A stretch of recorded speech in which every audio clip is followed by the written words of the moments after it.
Hello again, and welcome to this series on how to use the remote training collar by BigLeash. It's always interesting when you put a collar on a dog for the first time. You're never quite sure how they're going to react. Some of them will give you a little twitch. Some of them will give you a little kind of stop and look. Some of them will just give you a blink of the eye. You're always looking, you're always observing to find out exactly what it is that this dog will show you so that you know you're communicating to it through the collar. As we've mentioned before, we're going to put the collar on one side of the neck, just slightly forward of the side. We're going to put it as high as possible, and we're going to make it firm. We want to make sure that it actually touches the dog and that it gives a clear communication. We want it to be very, very clear. We don't want it going up and down all over the place. So really we're looking at it being firm so that it doesn't move, and so the contact is the same all the time. I'm going to bring out a young dog. I'm going to put her, it's a little Weimaraner, onto a soft type collar. It's a martingale type collar. Very soft, no chain, no rattle, nothing like that. And I'm going to use a retractable. And I like the retractable because it doesn't get around their legs very easily, and it doesn't get around my legs very easily. But you've got to learn how to use it.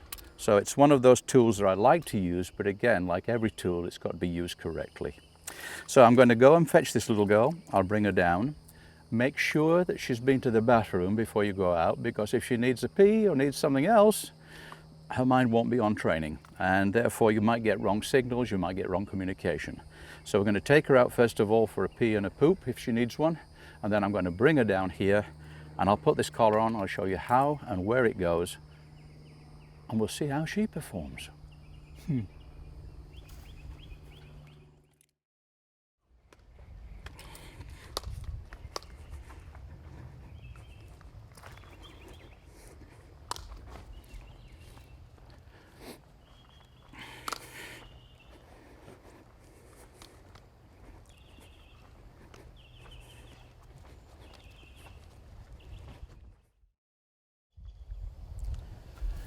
As you can see, this little dog's a bit of a puller. One of the reasons that she's here is because she pulls on the leash all the time. So she's going to be kind of a little wild. She hasn't been taught much. Say about 4 months old, Weimaraner. And I brought the collar out here. Usually I'll put it on in the crate or in the kennel if you have it like that. But the thing is that I like to put it on there and then take it off when I put them back in the crate, simply because then it becomes part of the enjoyment of going out. We call it putting your necklace on. So, remember what we're going to do is I'm going to put the collar on, yes sweetheart, all right, as high as possible, under the neck, under the collar, under the ears should I say, here, yeah, you're a fidget bum, that's good. I'm putting it on under the ears, okay, on one side. I'm making it nice and firm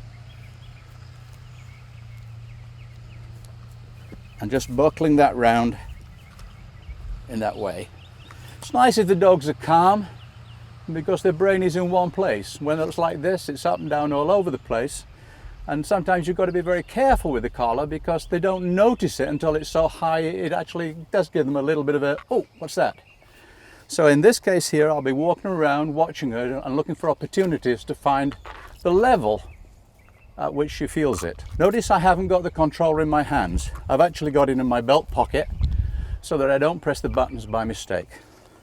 Okay, you ready? Let's just see what she's like. Come on, sweetheart. Just walking around. I'm just letting her settle. She has done a pee, so I hope she doesn't need anything else. Okay, so now she's wandering about. She's, I can see, quite a busy little soul. I like to get them moving.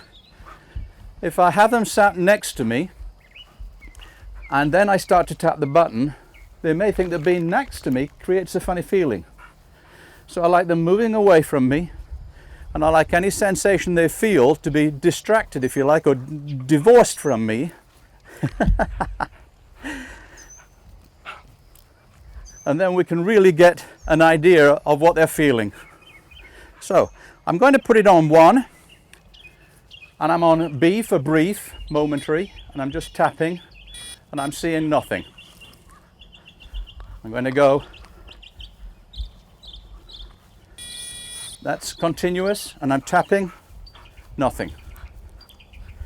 Okay, 2.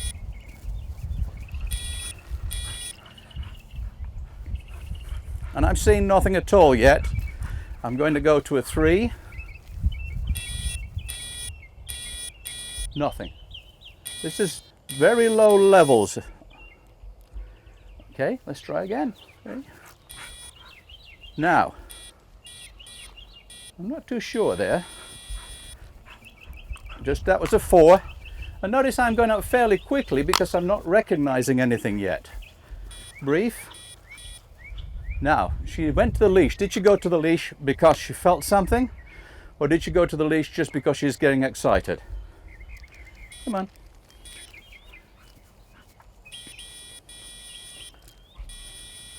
I'm still seeing nothing.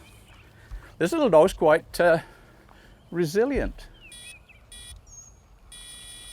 There. You see that? Let's see whether we did it again. Watch this. See that? Let me turn it towards you. Her head turns. See it? I'm tapping, her head turns. Tapping, and she's saying, what is that? I'm not too sure what it is. Okay, so now let's go from this. I'm saying I'm on a level, on this unit I'm on a level 6. I'm going to be tapping the continuous, just to tap, tap, or hold, depending on what I'm seeing. I play it like a musical instrument. Wow, you ready? Come on. Come on.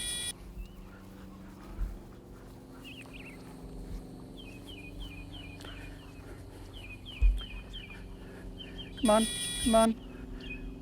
Not sure what it is yet. She says, that's interesting. Every time I hear that or feel that like little sensation, I just tap her there. Martin's going the other way. Goes that way, tap, tap, tap. Give her a little pull. Goes this way. Tap, tap, pull. I go that way. Good girl. Very good. Come on, come on, come on. Notice how the head turns. On this one here, she's just recognizing that feeling by going, what's that? What's that? Okay, come on. Good. Nothing wrong with a little praise. Nothing wrong with encouraging her through it. Notice something, by the way. That tail's still up. It's still wagging. She's going on a sniff. I'm not going to tap her on that. I'm going to pull her off of it and then tap. Good.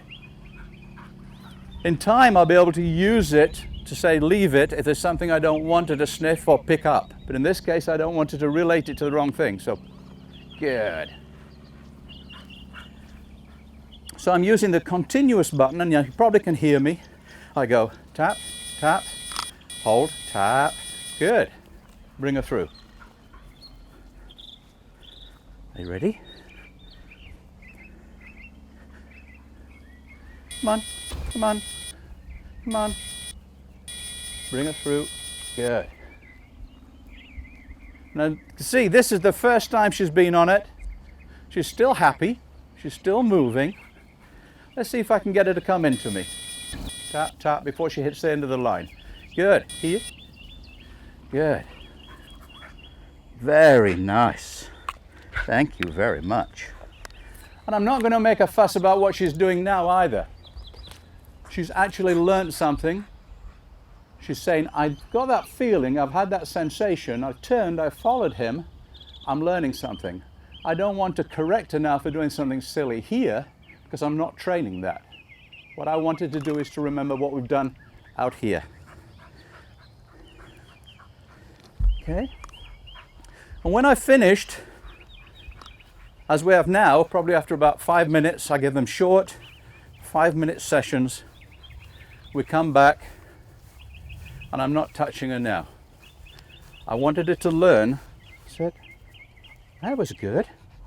I wanted her to learn that by following me, everything was nice. Everything was fun.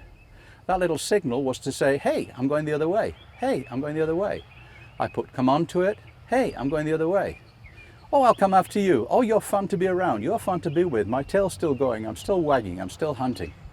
And if I get that from the dog, that's terrific. You were pretty good, really, for the first time, weren't you? Listening? No, she says.